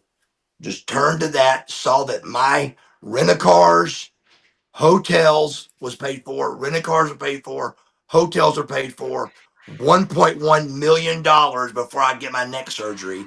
And I signed that and get it right back to him. That's before my neck surgery. So the last thing I was worried about was going to the WWF. But there were clauses in there that a lot of top talent gets taken out of their contract that I did not do, because I didn't want to do that to Eric, because Eric was giving me a 3-year deal, 1.1 million, and that was great, and I'm love it. But when Vince finally saw my contract, he was like, "You signed a regular contract, bro." I go, "I know I did." I explained to Vince what I just explained to you guys.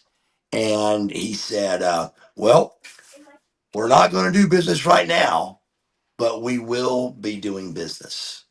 And I said, "Yes, sir. Nice to meet you. Nice talking to you." And that was it. Um, Within 1 year was the merger. So I really believe that maybe with the start of the merger had started right there with him. Um, but that's what happened. And then, I went in there with my contract was up in just a few weeks, or about a month. So I had another month left on my contract, and I could have sat home for that month.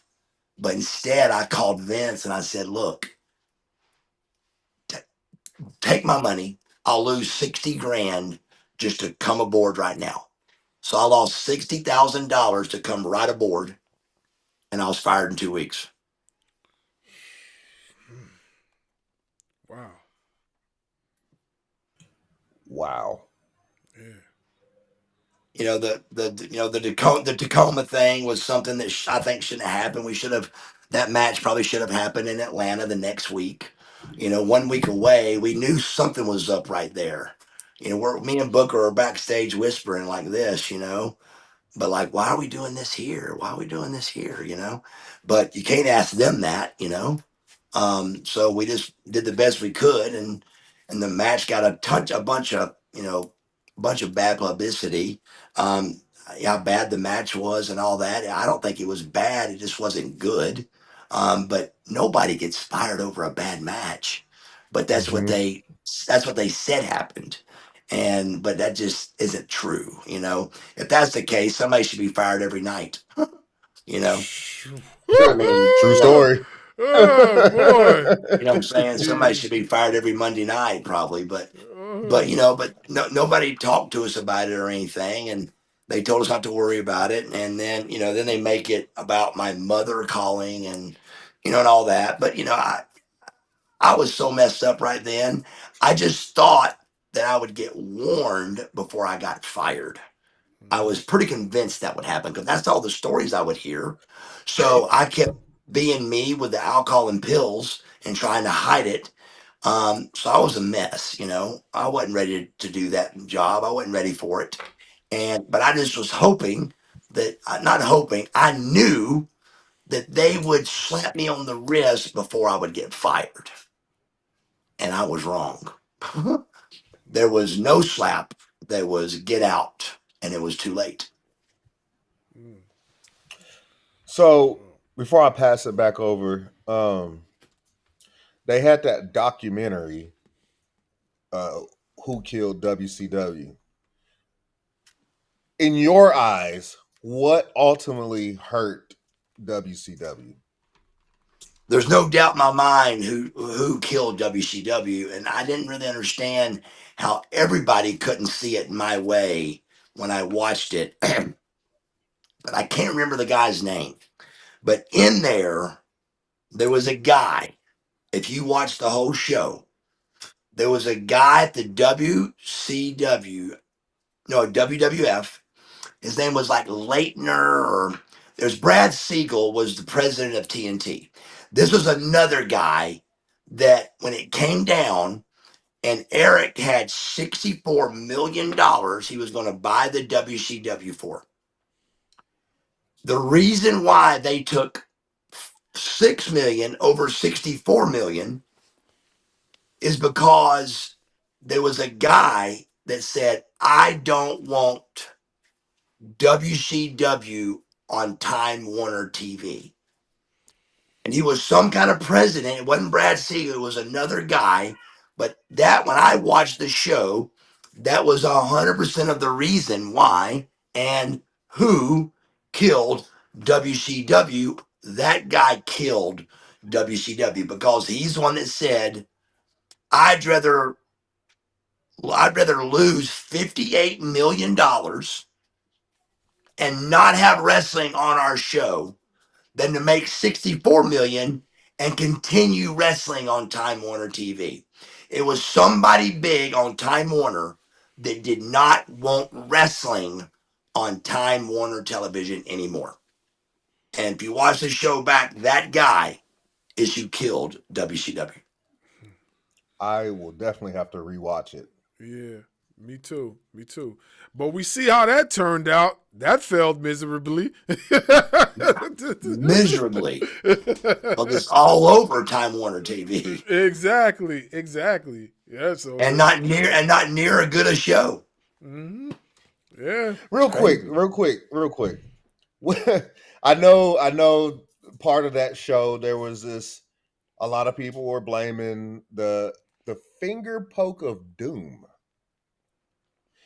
How did that actually come about? That's so far out of my pay scale, man. It really Okay. was. I can tell you this is a little embarrassing for me to say. I've never seen that.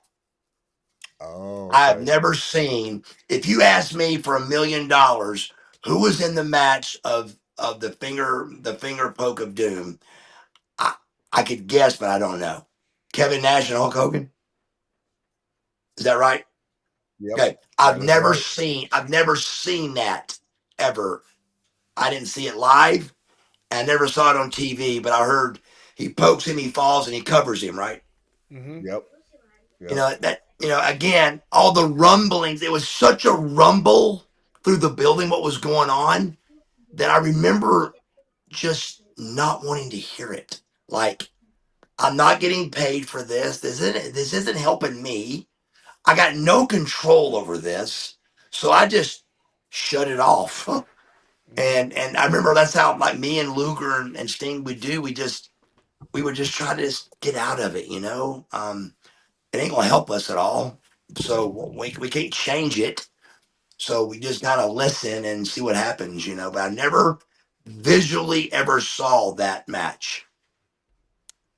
Yeah, because if you watch the documentary, I know there were some people that put a lot of blame on what killed WCW on that match, the finger poke of doom. So, I mean, Yeah, that's fair. I mean, I'm sure it there's a lot is. of people that wish they can put it out of their mind like like you and Sting and Luger did. So, Right, right.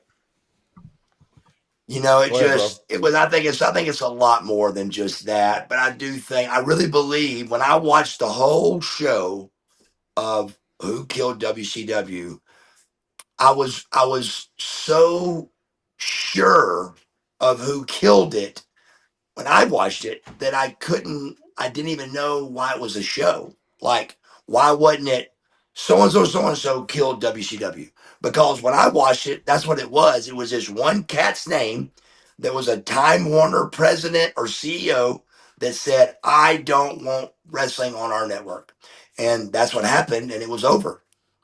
So that's who killed WCW when I watched it. Wasn't who killed WCW? Was that finger poke in there? Was it? Yeah, it was in there. I don't know. That was in there, and there was also the people were also blaming Vince Russo as to who killed WCW. Time Yeah. Warner came up, and yeah, the finger poke of doom was definitely in there. In Russo again, it was another crazy thing. He went to every one of us and told every one of us personally, one on one, that our problem at WCW was that um, we always let our promoter become a star, and that he was not going to do that. What he was going to do was never show his face on television. And within 2 weeks, he was the champion. It was Yeah. crazy. If you remember, he started where the Harris brothers, the Harris twins, he was the voice, and they did all the stuff for him. But then within 2 weeks, he had a bat in his hands and was the world heavyweight champion. So I don't know what happened to what he said to us, but he didn't do what he said, which was stay out of it, not be on TV, and instead he was one of the stars and made himself the biggest star, or tried to. That's wild business. Wild business. And then you hear some of his takes these days. Like I think the guy has a screw loose personally, but that's just me. I haven't heard anything lately, but yes, it definitely was a weird thing to hear him say what he thought the reason was, and then go dead against it. Yeah, because I think I see it was the finger poke of doom. It was Time Warner taking over for Ted Turner. It was Vince Russo, and it was the fact that guys like uh, the Giant, aka Big Show, was now crossing up over, followed by Chris Jericho crossing over. And I think part of it was saying the start of the downfall for WCW was the fact that the Big Show and Chris Jericho were actually crossing over to the WWE/F, whereas before it was guys like Luger and Nash and Hall crossing from WWF to WCW. And now they got guys leaving WCW crossing back Whoever to the other whoever way. could whoever could possibly put the same emphasis on Luger coming to us and Jericho going to them has lost their mind. Because Jericho was a middle of the card guy for us, bro. That's all. And I mean, I love Chris Jericho. Chris Jericho is one of the biggest wrestling stars in the world right now. But at that time, I remember going to Chris and going, "What are you doing? You're making 150, 170 grand right here." You know, it was the best movie he could have ever made. But to dare anybody to put the same emphasis on Luger coming to us and Jericho going to them, they're reaching, because that's not even close to being the same. I want to interject and say something. Then I'll let you continue before I go No, no, into no. my. It's on you. Go ahead. So I want to say this before I get into my next question. I want to say this. Nash was in WCW before he went to WWF. He was the Oh yeah, wizard. He was the wizard. The he wizard. was the odds. The Oz. That's what I meant to say. The Oz. He was he dressed that and Razor Ramon, aka Scott Hall, was in WCW before he went to WWF too. Before he was Razor Ramon, he was like, So was the Undertaker. "Yep, And under, Stone Cold Steve Austin. yep." Well, Yes, Stunning we all Steve. we already knew the Hollywood Blondes and Stunning Steve Austin. So we that one was a given. You know what I mean? I remember when he crossed over, but a lot of people tend to forget that Nash and Scott, they were in WCW first before they called, because Scott Hall was with Diamond Dallas Page. He was He, the Diamond Stud. yep, yep. So I peeped that. I peeped that a while back. I was like, wait a minute. Like, these guys were this was it was vice versa. It was the opposite. They were already No, here and then they went over there. So yeah. yeah.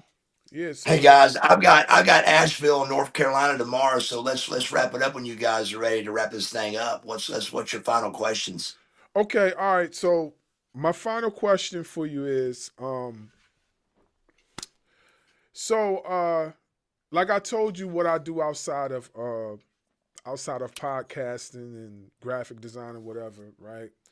So I asked this question to my group today. So I asked them, the question was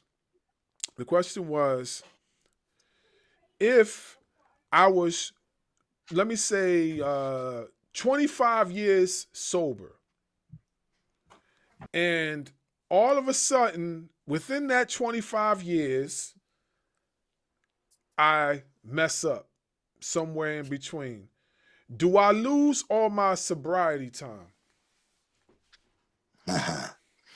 um,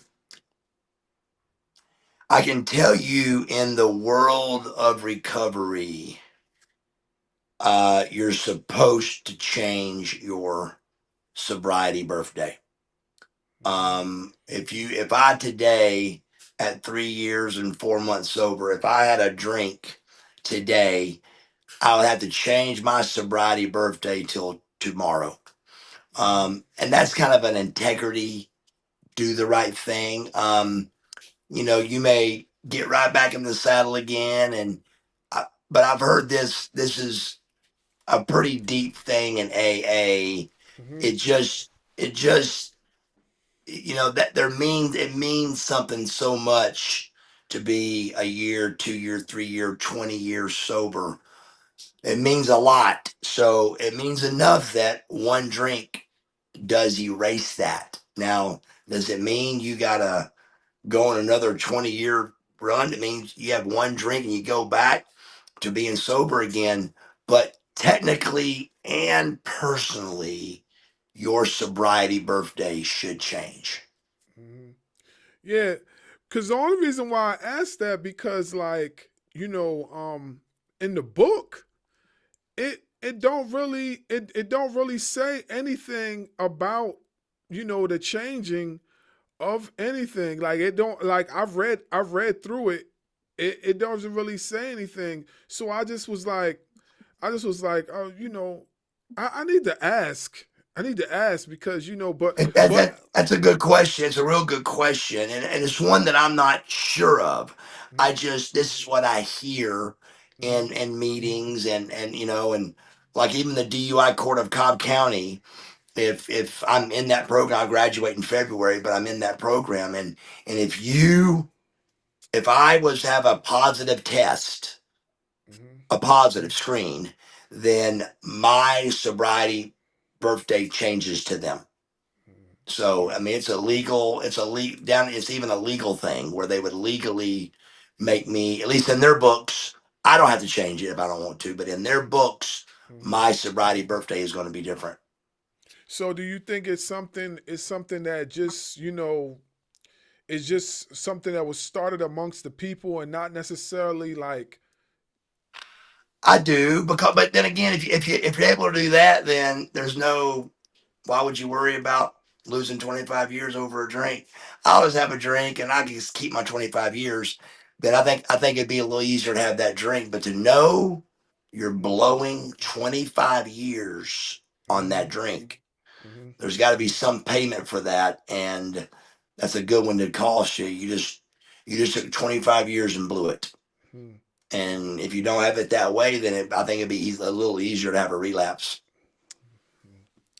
Good answer. That's all I want to know, because when I spoke to my group, I got different variations of answers. You know what I mean? And I even got the one that you just said. I even got that one. But Mhm. I said I know I'm going to talk to him tonight. I need to ask him this question It's because a great question. I've never been asked that question before, and it's a yeah. great question. But I do believe it's because if there was no punishment, then it would be a little bit easier to go. I'm just gonna have one. I'm gonna go out and just have a couple beers, and then I'll just act like I didn't, and then keep my 25 years. That ain't how it works, And Yeah. personally, it's got to be you're blowing it. You're blowing that 25 years by doing that. You Hmm. got to start over. Yeah, I understand. I understand. That was it for me. Real quick, oh, I got two questions. One is Come about what on. we're just talking about. What has the 3 years of sobriety meant to you and your family? Because your family's along with this on this journey with you. What has this meant to you and your family? The best way I can say that, and I said it once just the other day, and I've never even thought about this until I said it. And then it was so powerful after I said it that I really believe this is the answer. So, everything that you just said, think about family and think about the years and 6 DUIs and money and lawyers and jail and just all of it, brother. 20 years of just sedated every day, and then what about the last 3 years and 4 months? And the best way I can say it is I have had the best 3 years and 4 months out of 55 years in my life, and I lost a leg. I lost a leg. So, I mean, if you can cut your leg off and get an amputated leg and still stand here and say that was the best 3 years of your life, show me where to sign up with sobriety. Show me. I want to try that. So it was that strong. That's a that's a hell of a and a that's powerful. It Hmm. really is. To I say never, that I didn't really think of it. I didn't really think of it until I mentioned it to a buddy of mine this having a hard time. When I typed it, I read it back and I went, man, that's powerful, bro. I mean, because I'm telling the truth. This has been the best 3 years and 4 months of my life, and the real answer is God, Stacy, and myself. In that order, I was able to put 3 years and 4 months together. But by putting those three things together, it was the best 3 years and 4 months of my life, and I lost a leg, and that's saying something. along those lines, if you could say anything to anybody right now that is struggling with their sobriety, what would you tell them? I would say I've had the best 3 years and 4 months in my life, and I lost a leg. Think about that. That's crazy to say. I've had the best 3 years of my life, and I got a leg amputated. I mean, I'm not kidding. That's what I would tell them. I would say, I'm telling you that sobriety has been so great to me, and my life has been so good, and I lost a leg. So why don't you try this? But I would actually tell them the other piece I kind of skimmed over. When you quit drinking, a lot of time gets handed to you. A lot. I mean, brother, so much time and energy goes into pilling and alcohol and drugging, and so much time, doctor's appointments and pharmacies, and making sure that the county's not dry that you're wrestling in, and having beer for the next morning. It's just a 24/7 crazy chase. And I would say to them that you've got to find something to put in place of that drink or that drug. And what I found, it don't mean it's what you need. I'm telling you what I did, that I put in that void of the drink and the drug, was God, Stacy, and my body. Those three things got me 3 years and 4 months. And it was the best 3 years and 4 months of my life. And I lost a leg. So I think it's the way to go. I can't even imagine trying to do this, juggling drinking and getting my pills and going to the appointments and juggling when I could get it filled and trying to get them filled soon, and you can't get them filled soon, and oh God, it was just so much, brother. It was such. I had two calendars of what pills I could get at what pharmacy, and you couldn't even do what I used to do. There's no way. The law, thank God, does not allow for what I did to happen again. I mean, it just don't happen. But in my day, they did allow it, and you could go to different pharmacies. And the way I did it, it was just an overlapping, crazy chase that never ended, and it was crazy. And to know that all of that now is gone, there's just freedom. And when you take away that from you and you get freedom and you add God with it, it's such a relief inside your body. And not to mention, at first, again, there's a lot of hours on your hands when you stop drinking. If you don't find something pretty quick, you're not going to make it. You got to find something that's going to take up that time. And I found God, Stacy, and me. And that's the three things I found that kept me busy enough to put 3 years and 4 months together. And with that, I would like to do this for you Thank you. because it's a big deal. It really is a big deal. I mean, And I have friends come up to me and they go, I mean, come on, man. I mean, 3 years, you're saying you really didn't have a beer? And I'm going, brother, not a sip. And they're like, oh, come on, man. I'm like, brother, I said, not a pill, not a sip, not a. I've had surgeries and stuff. So I had to have some pain medication, but pain medication wasn't my deal. Mine was muscle relaxers and stuff. So my girl handled the pills during my surgeries, and I just, paid attention to it. And it was a little sticky 3 years ago in the first surgeries, but it's been fine. And it's just, what do you really want in life? And I had really, God, life had gotten to be a struggle, and it took me. My rock bottom was ruining my right leg. Before amputation, in the 2020 car wreck under the influence, I ruined my leg, and for 5 years carried around a sick leg, and I hated it. I feel much better. I was looking in a full length mirror the other day. No, it wasn't the other day. It was about a month ago.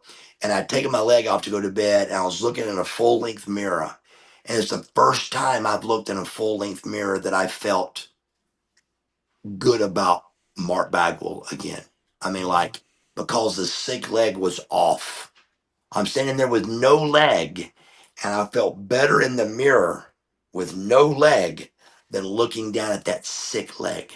Because I was never going to wear shorts again. I was never going to let somebody see that leg.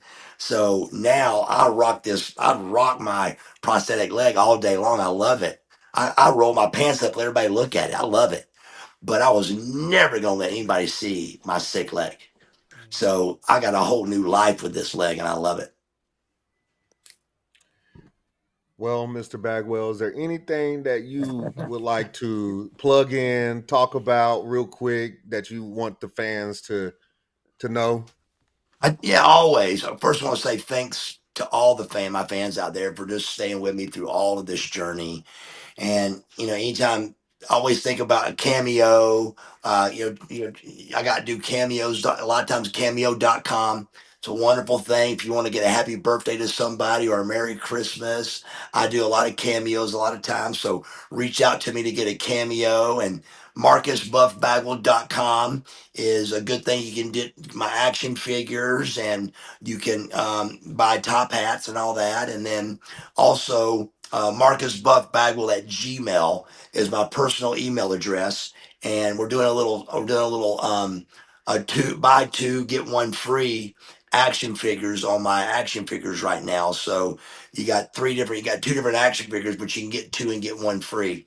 So we're doing that right now, and that's really been well for me last couple of days. So um, but you can just go to my email address and Marcus Buff Bagwell at Gmail, and I'll send you whatever. And I mail them right out from here, and that includes shipping.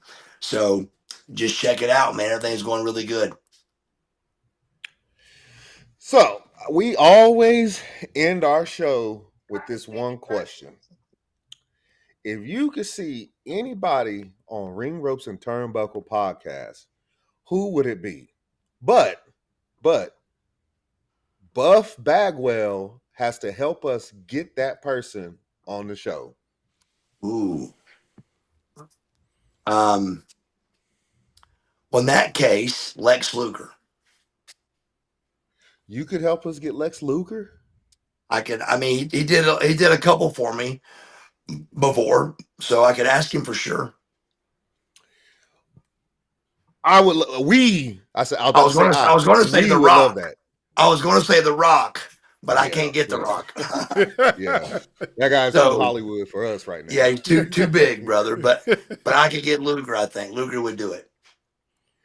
We would greatly appreciate Yeah, that. we would for sure. And if you We'll don't definitely- mind, I don't know about my partner over here, but I would like to stay in touch with you just to see how you're doing and stuff like that. Oh, you got my number, brother. I'm easy. I'm really easy. I keep it. You'll never dial or have that text. You'll never text that phone where you don't get a reply. That's what I do. So, and Awesome. with you, brother, let me know. Let me know next. Give it a little. I'm gone tomorrow, and then Sunday I'm church and all that. So, sometime next week, reach out to me, and we'll talk about. The best thing you can do though before we talk is just to go ahead and try to have a date squared away that you think a couple of dates you can think of that you would like to do the Okay. recovery speech on, and we'll go from Okay. there. But give me a Okay. call next week sometime. Okay, I definitely would do that. I definitely would do it. Here's those top hats. Yeah. I need one. Me too. Me too. They're pretty cool, but they're not like the old school my top hat. But they do really well. But the high spots ones, they're like leather. They look really good. The face is on the top. But I like this because you can sign here. Yeah, yeah. I need one of them. I got your website pulled up right now, so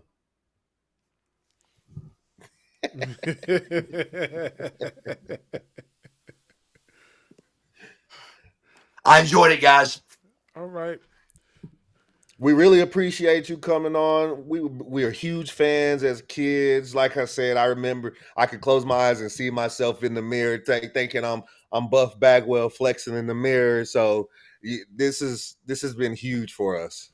For sure, for sure. I thank you so much. And then next week, just you give me a shout about the recovery, and you give me a shout about Luger. We'll try to get you guys Luger hooked up. All right, Absolutely. thank you, appreciate it. And All right, guys. with that being said, that was Buff with the stuff, Bagwell, and we'll be back with another one, Ring Ropes and Turnbuckle Podcast. Sayonara. Yo, Robert Mason here, and the fire in this arena is unreal. And I'm Molly Finwick. We are the Ring Ropes and Turnbuckle commentary team, bringing nonstop action. And that wraps up another explosive edition of the podcast. Join us next week as the road to the championship continues. This is the Ring Ropes and Turnbuckle Podcast, your home for real pro wrestling talk.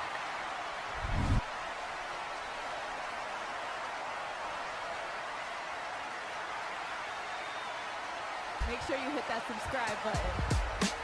Yeah, we the champs. Thanks for listening. We gone.